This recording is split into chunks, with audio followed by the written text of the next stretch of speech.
Hello everyone. आज हामीले class 9 को फोर्थ च्याप्टर र फोर्थ च्याप्टरसँग सम्बन्धित कुराहरूको बारेमा चाहिँ पढ्नेछौँ। र यो फोर्थ च्याप्टरको सम्बन्धित कुराहरूको बारेमा जान्नुभन्दा पहिला हामीले पहिला फोर्स के हो, I mean that what is force, त्यसको बारेमा चाहिँ अलिकति हामी जान्छौँ है। हुन त तपाईँहरूले प्रिभियस क्लासेसहरूमा पढिसक्नु भएको होला फोर्सको बारेमा, त्यही पनि हामी अलिकति कुरा गर्न गइराखेको छु फोर्सको बारेमा है। अब यो फोर्स जुन छ नि, यो फोर्सको बारेमा बुझ्नुभन्दा पहिला हामीलाई दुईटा टर्मिनोलोजीको बारेमा बुझ्नुपर्ने हुन्छ, जुन चाहिँ के हो हाम्रो यहाँ भने यो एक्सटर्नल एजेन्ट र अर्को चाहिँ यो युनिफर्म मोसन। यदि तपाईँहरूले यो दुईटा टर्मिनोलोजी चाहिँ क्लियरली बुझ्नुभयो भने नि यो फोर्सको डेफिनेसन चाहिँ तपाईँहरूले जुन छ इजिली बुझ्न सक्नुहुन्छ है। त्यहाँबाट जुन छ हामीले पहिला यो एक्सटर्नल एजेन्टको बारेमा बुझ्छौँ, युनिफर्म मोसन, त्यसपछि युनिफर्म मोसन है। अब यो एक्सटर्नल एजेन्ट भनेको चाहिँ के हो भने नि कि यसलाई हामी नेपालीमा के भन्छ भने बाहिरी फ्याक्टर, बाहिरी तत्व है। अब यो कस्तो खालको बाहिरी तत्व हो, यसलाई चाहिँ हामी अलिकति इक्जाम्पलबाट प्रश्न गरौँ है त। अगर हामीसँग जुन छ नि यहाँ एउटा फुटबल छ, यो फुटबल चाहिँ जुन छ नि इनिसियली एट रेस्ट कन्डिसनमा छ।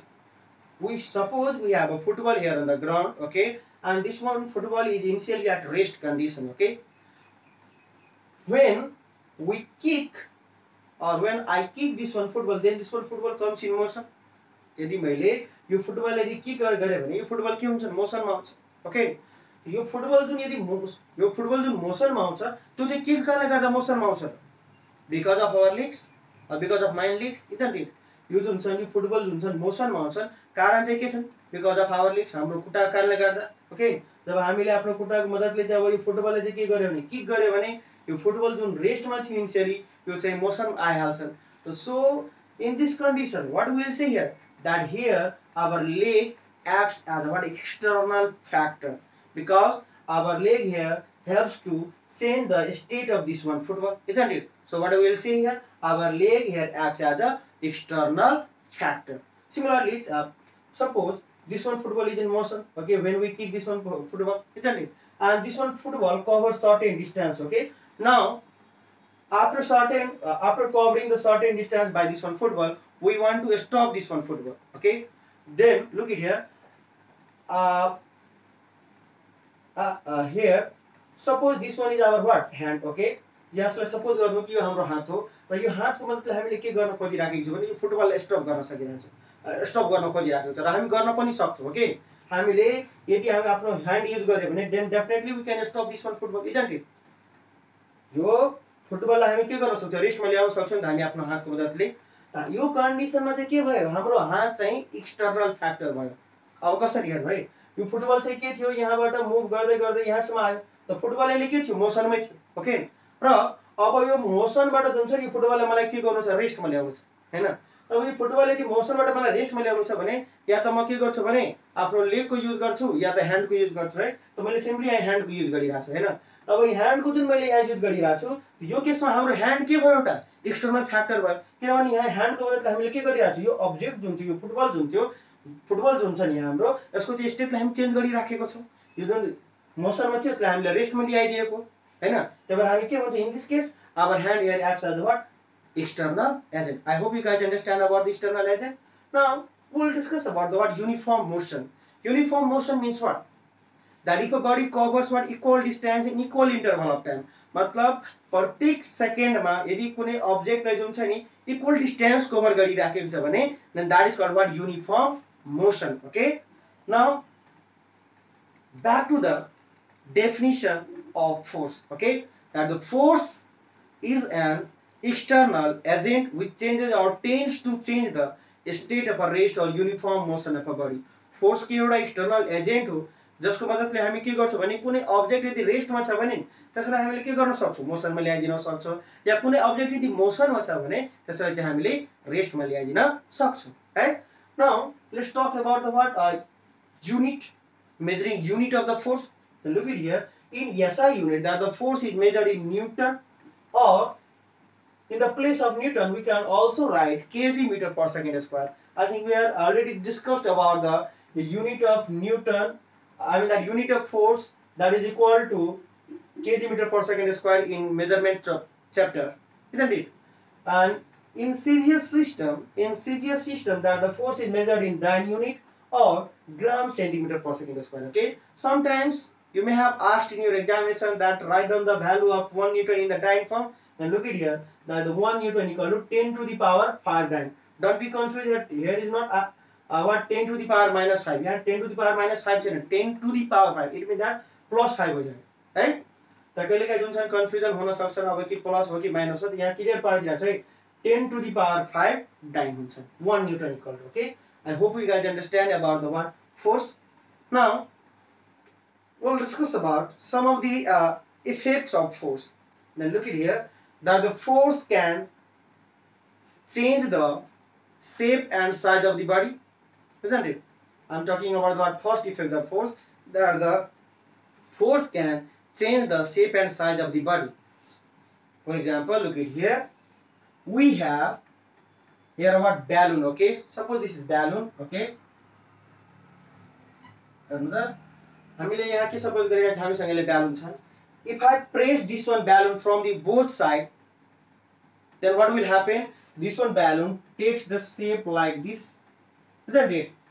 This one balloon takes the shape like this, and this is because of what? This is because of what? This is because of the what? Application of force. When we apply the force on the balloon, then it takes the shape like this way, isn't it? So what we can say from here, that the force can change the shape and size of the body. Okay. Similarly, another one thing we can see that the force can change the direction of the body.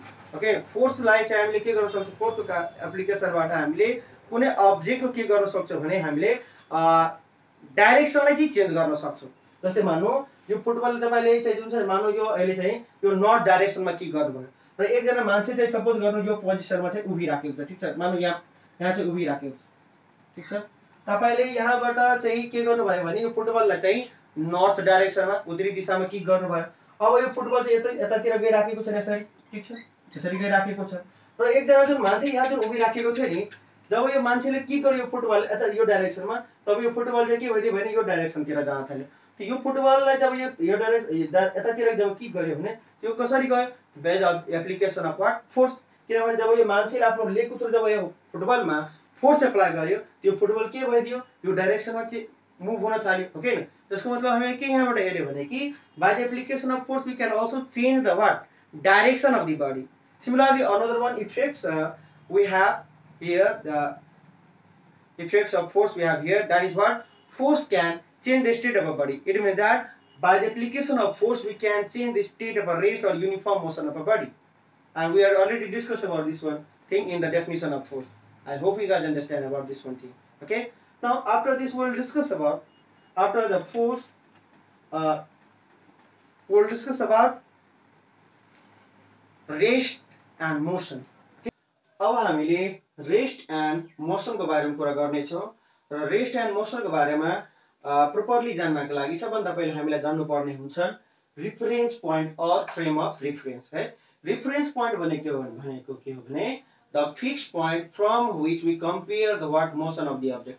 मतलब के भयो भने कि यो एउटा fixed point हुन्छ जसको रिस्पेक्टमा हामीले के गर्छौं नि, कुनै अब्जेक्टको चाहिँ मोशनलाई हामी के गर्छौं? कम्पेयर गर्छौं. यानी कि अब्जेक्ट रेस्टमा छ कि मोशनमा छ भन्ने कुरा चाहिँ हामीले कम्पेयर गर्छौं, ठीक छ नि? जस्तै अब हामी भनेको जस्तै हामी बसमा ट्राभल गरिरहेको छौं कतै भने, हैन? Suppose we are travelling in a bus, then we are in what? Motion with respect to the what? Surrounding object, isn't it? Suppose हामीले बसमा कतै ट्राभल गरिरहेको छौं, बस मोशनमा छ भने त बसको वरिपरि जे जति पनि अब्जेक्ट हुन्छन् त्यो अब्जेक्टको रिस्पेक्टमा हामी के हुन्छ?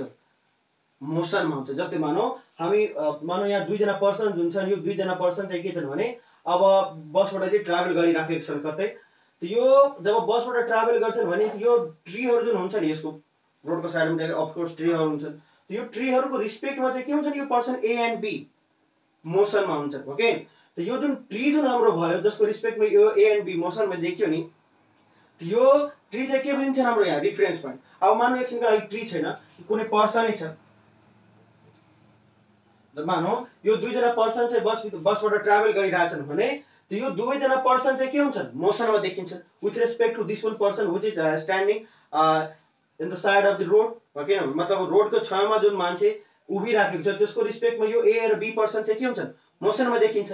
त यहाँ हाम्रो यो जुन रोडको छेउमा जुन यो मान्छे जुन उभिएको छ नि यो चाहिँ हाम्रो के भयो त रिफरेन्स पोइन्ट भयो फ्रेम अफ रिफरेन्स ओके याद राख्नु रिफरेन्स पोइन्ट भनेको के भनेको कि एउटा फिक्स पोइन्ट हो जसको रिस्पेक्टमा हामीले के गर्छौँ भने कुनै अब्जेक्टको मोसनलाई हामी चाहिँ के गर्छौँ कम्पेयर गर्छौँ है त जस्तै मानौ यो ए र बी पर्सन यहाँ चाहिँ बसबाट चाहिँ कतै ट्राभल गरिराखेको छन् भने यो बसको वरिपरि जे जति पनि अब्जेक्ट हुन्छ नि ट्री भयो ब्रिज भयो वाट एभर इट इज त्यो सबै चाहिँ के भइदिन्छन् हाम्रो रिफरेन्स पोइन्ट भइदिन्छ जसको रिस्पेक्टमा यदि हामीले यो ए र बी पर्सनलाई हेऱ्यो भने यो ए र बी पर्सन के देखिन्छ मोसनमा देखिन्छ ओके त जसको रिस्पेक्टमा हामीले कम्पेयर गर्छौँ नि कुनै अर्को अब्जेक्टको मोसनलाई त्यही नै के भइदिन्छ रिफरेन्स पोइन्ट भइदिन्छ अर फ्रेम अफ रिफरेन्स या सिम्पल भाषामा अर्को तरिकाले बुझ्नु पर्यो भने नि कि जुन अब्जर्भर हुन्छ नि जस्तै यहाँ यो पर्सनले जुन छ नि यदि यो पर्सनले यो ए र बी को मोसनलाई यदि अब्जर्भ गरे भने नि कन्डिसनलाई यदि अब्जर्भ गरे भने के देख्छ ए र बी मोसनमा देखिन्छ ओके त यहाँ जुन यो अब्जर्भर यो जुन छ नि हाम्रो यो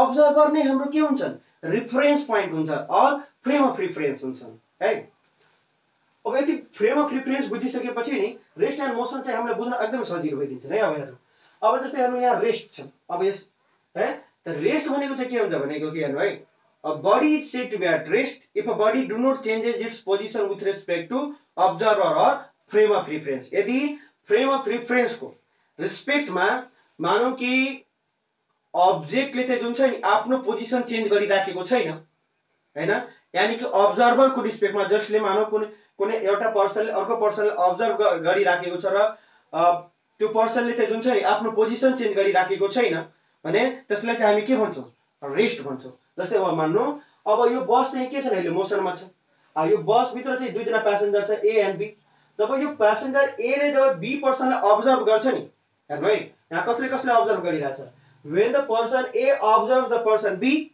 then what the person A will observe here जब पर्सन ए ले बी लाई जब अब्जर्भ गर्छ भने के देख्छन् यहाँ पर्सन जुन बी जुन हुन्छ नि त्यो चाहिँ के देखिन्छन् रेस्ट कन्डिसनमा देखिन्छन् त कसको रिस्पेक्टमा ए को रिस्पेक्टमा त यहाँ ए के भइदिन्छ हाम्रो फ्रेम अफ रिफरेन्स ओके ए को रिस्पेक्टमा यो बी ले आफ्नो पोजिसन चेन्ज गरिराखेको छैन त यो कन्डिसनलाई हामी के भन्छौं रेस्ट या सिमिलरली यदि बी ले नै यदि चाहिँ ए पर्सनले यदि अब्जर्भ गर्छ भने when the person B observes the person A in the bus then what the person B will observe here that the person B see here that the person A is at rest condition जब person B ले जब person A लाई जब observe गर्छ भने के देख्छन् person B चाहिँ person A चाहिँ रेस्टमा देखिन्छ त कसको रिस्पेक्टमा A चाहिँ रेस्टमा देखिन्छ with respect to B त यहाँ हाम्रो B के भइदिन्छन् रिफरेन्स पोइन्ट है त यदि रिफरेन्स पोइन्ट को रिस्पेक्टमा और अब्जर्भर को रिस्पेक्टमा है यदि अब्जेक्टले चाहिँ जुन छ नि आफ्नो पोजिसन चेन्ज गर्दैन भने नि then that is called what rest जस्तै म यहाँ अहिले उभि राखेको छु हैन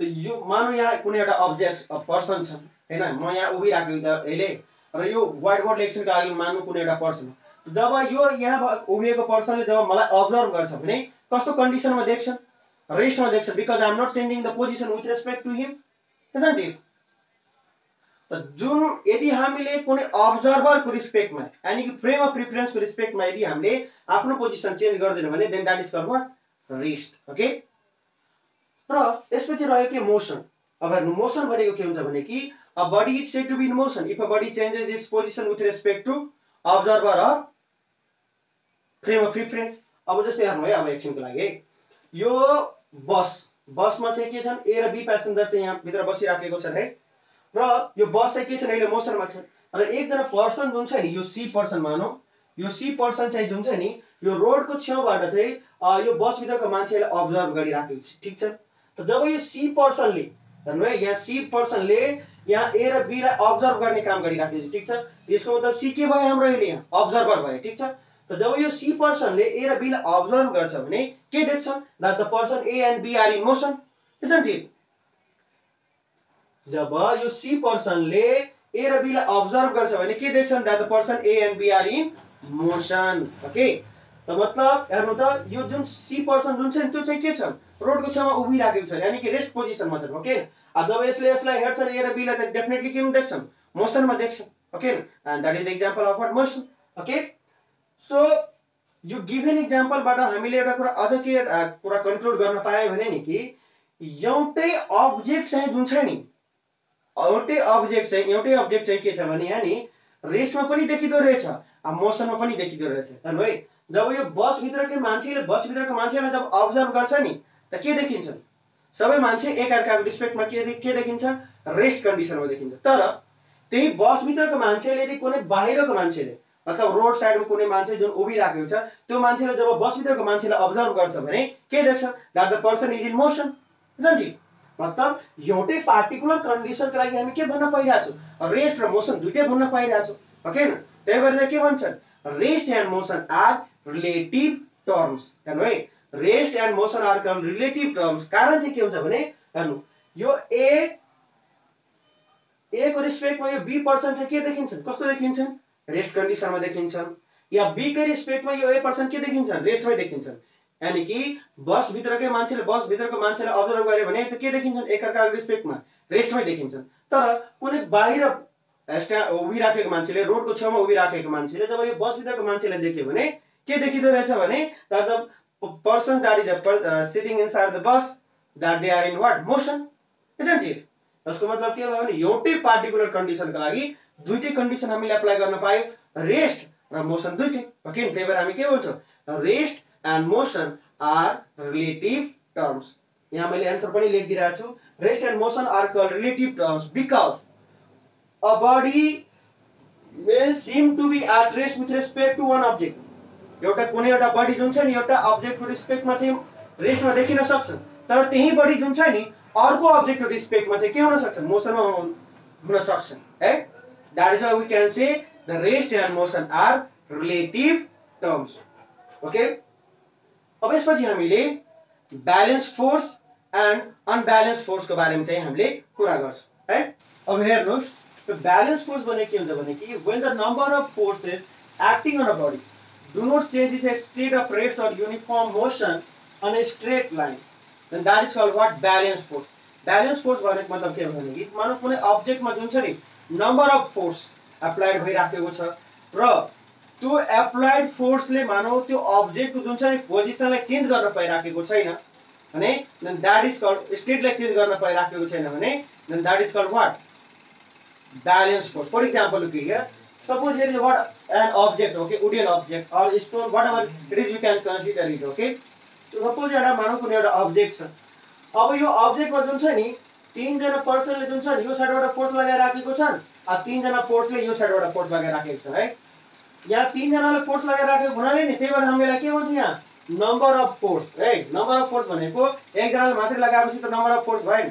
नम्बर अफ फोर्स भनेको दुईजना या दुईजना भन्दा बढी मान्छेले कुनै अब्जेक्टमा फोर्स लगाइराखेको छ हैन त्यो भनेको के भयो हाम्रो नम्बर अफ फोर्सेस। अब हेर्नु यो अब्जेक्टमा जुन छ नि यो साइडबाट पनि तीनजनाले फोर्स लगाइराखेको छ यो साइडबाट पनि तीनजनाले फोर्स लगाइराखेको छ र यो तीनजनाले जुन फोर्स लगाइराखेको छ नि यिनीहरूले जुन एप्लाइड फोर्स लगाइराखेको छ यिनीहरूको सबैजना मिलाएर जुन फोर्स लगाइराखेको छ नि यो साइडबाट दैट इज व्हाट 100 न्यूटन र यो साइडबाट यो तीनैजनाले मिलाएर जुन फोर्स लगाइराखेको छ नि दैट इज अल्सो 100 न्यूटन।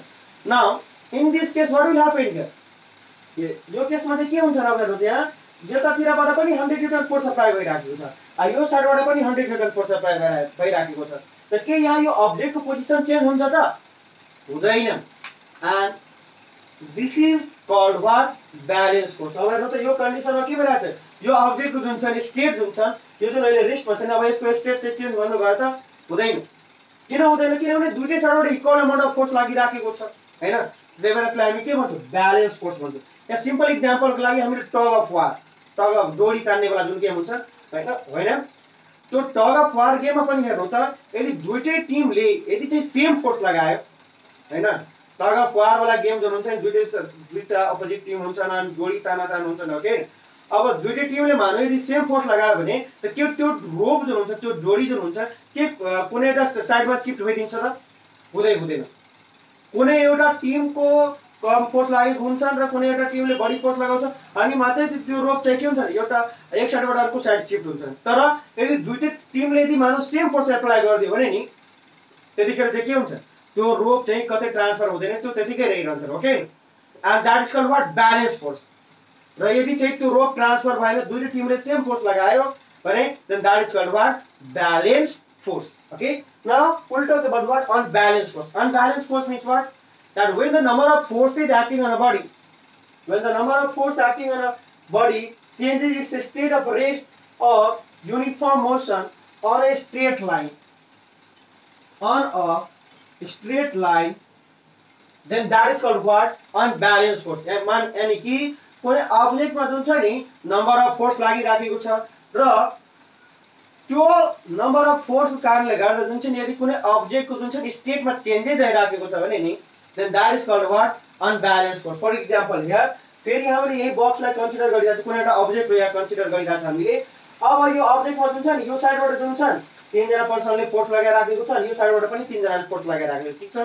अब यो साइडबाट यो तीनैजना मिलेर जुन फोर्स लगाइराखेको छ त्यो चाहिँ कति छ हाम्रो यहाँ 100 न्युटन, र यो साइडबाट तीनैजना मिलेर जुन फोर्स लगाइराखेको छ त्यो चाहिँ कति छ हाम्रो अहिले यहाँ 110 न्युटन छ।